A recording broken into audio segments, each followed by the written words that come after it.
Oh, good afternoon, Southern California. AM 1220, FM 98.1 KHTS. Joined by my good friend David Cantrell, mortgage professional, expert when it comes to the markets.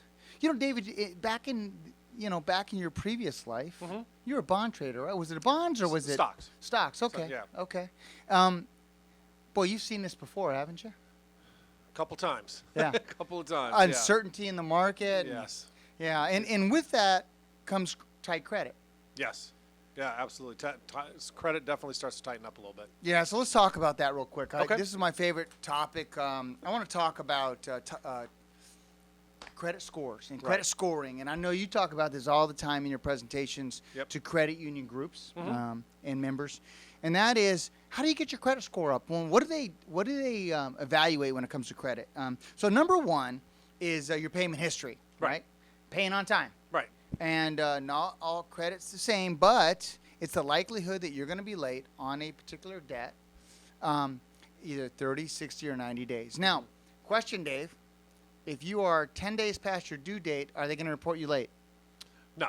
Yeah. No. The 10 days won't make a big difference. You don't want to do that, but if you know, especially in today's world, 10 days will be fine. Yeah, so they're going to look at 30, 60, and 90 days late. Correct. So the one thing people have to understand is if you miss your payment on a credit card, your $85 payment or your $35 payment, and then the next month you make it, and then the next month you make it, you're late every month. Correct. Because you never caught up. Correct. Because you never made that first one. So the next month you make a payment, okay, that was late, and then it's called it continues to be a rolling late. Correct. And before you know it, after 12 months, if you didn't make up that first payment, it's not like you have one payment missed, you have 12. I actually had a customer about 2 or 3 years ago, lovely young lady, and I pulled her credit and told her, you have 12 30-day mortgage lates. And she's like, what are you talking about? I make my payment every month. I'm like, and just like you said, did you miss one? She's like, well, yeah, I missed it, but then I paid it the next month. And you're right, it rolled over every single month. And so we had to do a little conversation on that one. Yeah, exactly. So bottom line is pay on time. You have up to 30 days. Definitely don't want to be 60 or 90 days late. Now, if you get a forbearance, it's not supposed to be negative, like if you get a forbearance. Right. But they are coding your loan as a forbearance. Yes, they are. And forbearance in the credit world is terrible, terrible, terrible, terrible. So even though they're not plummeting your credit score, they're marking it, creditors are seeing it. Yes. And it's going to affect you getting a loan. So make sure you know that. So anyhow, payment history is very important. Now, check this out. If you have a medical collection, don't ignore that bill from AMR, the ambulance ride you got. Right.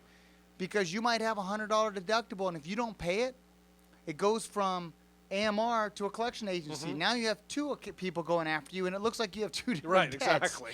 Yeah, from just one debt. Medical are big. So necessarily you don't have to pay them to qualify for a loan, but it'll plummet your credit score. Right. So you want to look at derogatories. And then, the bottom line is the more time you get between your late payments and today, your credit score is going to get better. Right. Yeah. So sometimes you get a couple of lates removed as a courtesy for being a long-time client and having the confusion. So second thing is the balances. So explain to me, you have a $10,000 limit. What is wrong with combining all your credit cards, because it's 0% interest rate, on that $10,000 card?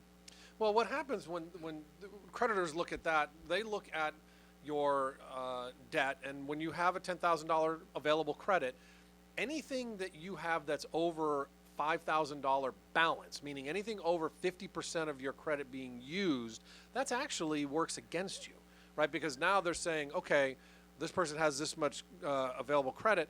They're not really managing it very well because it keeps going up, up, up, and up. So to answer your question, yeah, when you consolidate all that debt into one credit card, all of a sudden that thing's gone to 80%, 90% of the available credit, and it does ding your credit score. Yeah, I have a confession. I pulled my credit recently because I was going to pay off a debt from last year. I took my daughter to France. Right. And it was expensive. So the 0% interest rate credit card, I'll just pay it when I get my tax refund because I pay a lot every month, right?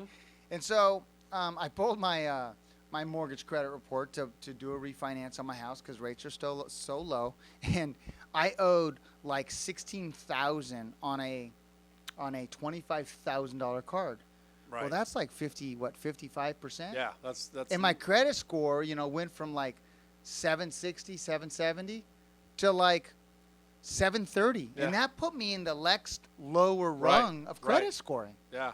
That was an eye-opener. Yeah. And so it's really, really important that that you keep that number at 50% or Right. lower. Yeah, you absolutely should. Yeah. Absolutely. So length, history? Yeah. So, I mean, somebody, like, well, we'll use me because I don't want you to say that you're old, but, I've had credit for a long, long time. A long time. Long time is enough. Thank you. So I'm going to be looked at more favorably than an 18-year-old that's getting out of high school that's getting that first Visa card with $500 credit because they just haven't had credit. So we can't judge how well they're going to use that credit. And so that's kind of how, so the longer you have credit and the longer you can show that you're able to use it correctly, you'll have a better score.